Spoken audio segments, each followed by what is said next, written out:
दोस्तों ये वीडियो पूर्णतः आधारित है क्लास 12 के हिंदी सब्जेक्ट के लेसन नंबर 4 जिसका नाम है छपैया। इसके लेखक का नाम है नाभा दास। तो इस वीडियो में हम देखेंगे छपैया के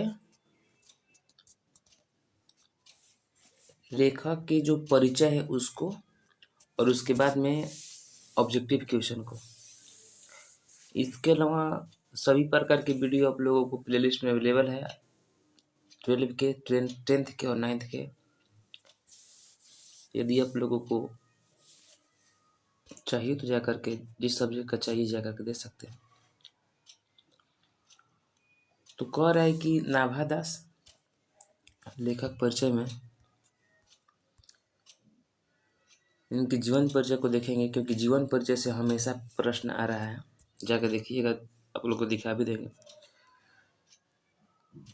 सगुण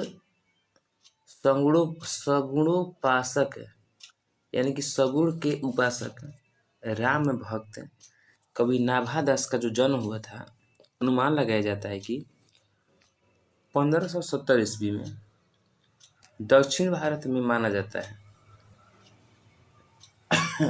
दक्षिण भारत में माना जाता है। बचपन में पिता की मृत्यु तथा अकाल पड़ने के कारण ये अपनी माता के साथ जयपुर आकर रहने लगे। दुर्भाग्यवश कुछ समय बाद माता से भी इनका विद्रोह हो गया। इन्होंने अपने गुरु एवं प्रतिपालक की देखरेख में स्वाध्याय एवं सत्संग द्वारा ज्ञानार्जन किया। ये लोक भ्रमण, भगवद भक्ति, काव्य रचना तथा वैष्णव दर्शन चिंतन में विशेष रुचि रखते थे। स्वामी रामानंद की शिष्य परंपरा के प्रसिद्ध कवि स्वामी अग्रदास ने इनको गुरु के रूप में दीक्षा दी थी। ऑब्जेक्टिव यहाँ से आएगा कि इनके गुरु का नाम क्या था, तो अग्रदास। अधिकतर विद्वानों के अनुसार नाभा दास जी की पारिवारिक सामाजिक पृष्ठभूमि दलित वर्ग की थी। इनकी मृत्यु का समय अभी तक ज्ञात नहीं है। अभी तक इनकी मृत्यु का समय ज्ञात नहीं है, तो मृत्यु नहीं पूछेगा। किस परिवार के थे नाभा दास, तो दलित वर्ग के थे। इनकी रचनाएं जो है भक्तमाल है। रचना काल 1585 से 96 ईस्वी का निर्धारित किया गया है। उसके बाद में अष्टयाम है, जो कि ब्रज भाषा के गद्य में है। इसके अलावा अष्टयाम है, रामचरितमानस की दोहा चौपाई शैली में है। रामचरित संबंधी प्रकीर्ण पदों का संग्रह है।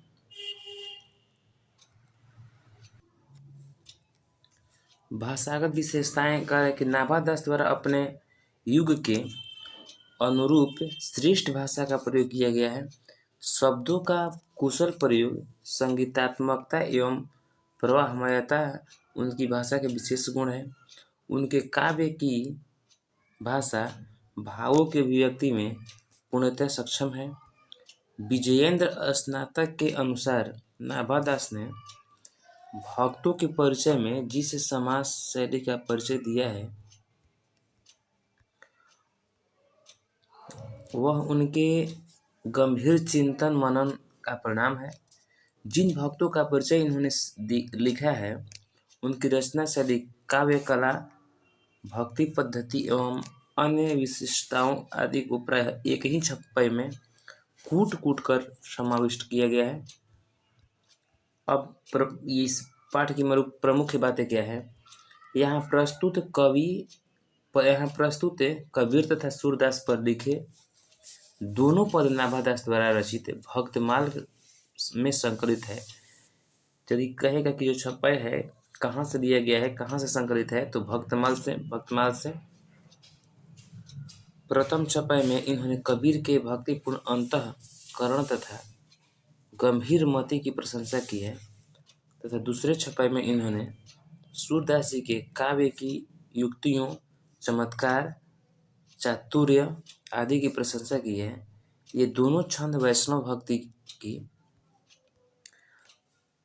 नितांत भिन्न दो शाखाओं के इस महान भक्त कवियों से संबंधित अब तक के संपूर्ण अध्ययन विवेचना के सार माना जाता है। तो ये रहा लेखक परिचय। अब शुरू करते हैं हम ऑब्जेक्टिव क्वेश्चन को।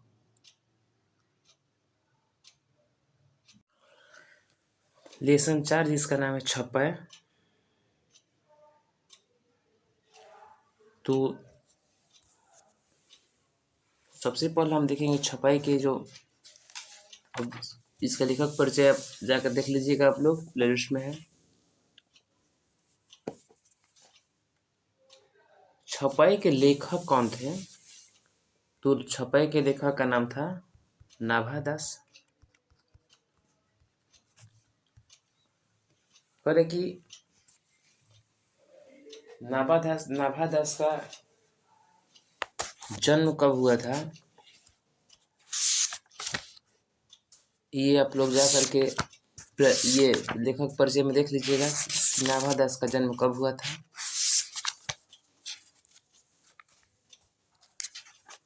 ऐसे नाभादास का जन्म आप लोगों को अनुमानतः 1570 ईस्वी बताया गया है। सॉरी 1570 ईस्वी। नाभादास जी का जन्म 1570 ईस्वी बताया गया है।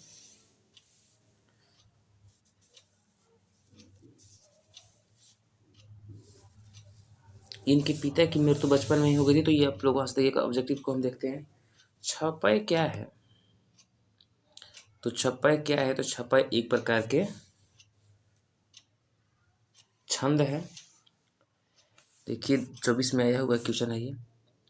नाभादास का काव्य रचना क्षेत्र था तो वृंदावन। नाभादास का काव्य रचना क्षेत्र था कहाँ? तो वृंदावन। नाभादास की राम भक्ति मर्यादा के स्थान पर माधुर्य भाव का पुट था। नाभादास की जो राम भक्ति था वो मर्यादा के स्थान पर माधुर्य भाव का पुट था। करे कि नाभादास जी किस धारा के संत थे? तो वैष्णव दर्शन के संत थे। बीजक के रचयिता कौन है? कबीरदास। छपाई शीर्षक के रचयिता कौन है? नाभादास।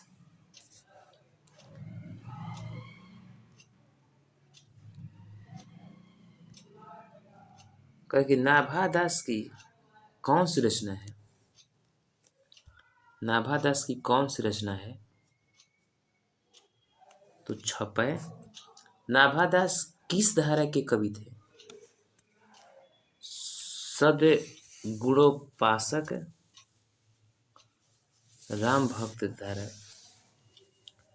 नाभादास किसके समकालीन थे? तो तुलसीदास के। लेकिन नाभादास का जन्म कब हुआ था? तो 1570 ईस्वी में। किसकी कविता को सुनकर कवि नाभादास सिर झुका लेते हैं? सूरदास की कविता को सुनकर। कौन सी रचना नाभादास की है? तो भक्त काल। नाभादास का अस्थायी निवासी कहाँ था? अस्थायी निवास उनका कहाँ था? तो वृंदावन। संपूर्ण भक्त काल में किस छंद की व्यंजना है? छपाई के। छपाई कितनी पंक्तियों का छंद होता है? 6 पंक्तियों का। सूर्य के कवित्व को सुनकर सभी क्या करते हैं? सूर्य के कवित्व को सुनकर सभी क्या करते हैं? तो सिर हिलाते हैं। सूर कवित्व मुनि, सूर कवित्व सुनी कौन कवि में कौन सा अलंकार है? अनुप्रास।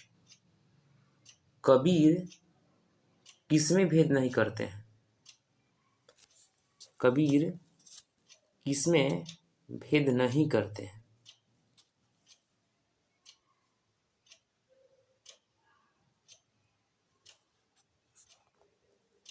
तो इसका राइट आंसर हो जाएगा आप लोगों को कबीर हिंदू मुस्लिम में भेद नहीं करते हैं।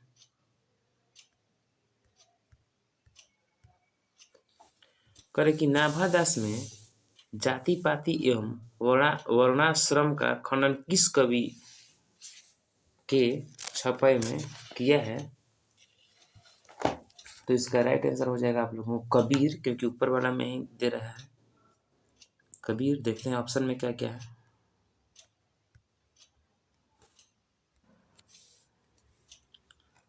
तो ऑप्शन बी में ही है कबीर। नाभादास का उदय हिंदी साहित्य के किस काल में हुआ? तो भक्ति काल में। सबके हित का वचन कौन कहता है इस पाठ के अनुसार? तो कबीर कहते हैं। कहानी का अर्थ क्या होता है? कहानी का अर्थ होता है विश्वास प्रतीति। नाभादास के दीक्षा गुरु कौन है? स्वामी अग्रदास, अग्र अली जिनको कहा जाता है। भक्तमाल के रचयिता कौन है? भक्तमाल के रचयिता कौन है? नाभादास। विमल बुद्धि को तासुकी जो यह गनु श्रावणनी धरे, यह पंक्ति किस शीर्षक कविता से है? छपेश। नाभादास किसके शिष्य थे? तो स्वामी अग्रदास थे। कबीर दास किस शाखा के कवि हैं? निर्गुण शाखा के। नाभादास किस काल के कवि थे? तो भक्ति काल के। नाभादास की कविता किन दो कवियों के बारे में है? कबीरदास एवं सूरदास के। तो ये रहा इस पाठ का लास्ट क्वेश्चन। दोस्तों, यदि ये वीडियो आप लोगों को अच्छा लगा होगा तो वीडियो को लाइक करें, हम चैनल को सब्सक्राइब करें, तो अपना दोस्तों के बीच भी इसको शेयर कीजिए ताकि आप भी अच्छे से पढ़ें, आपके दोस्त भी अच्छे से पढ़ें। धन्यवाद।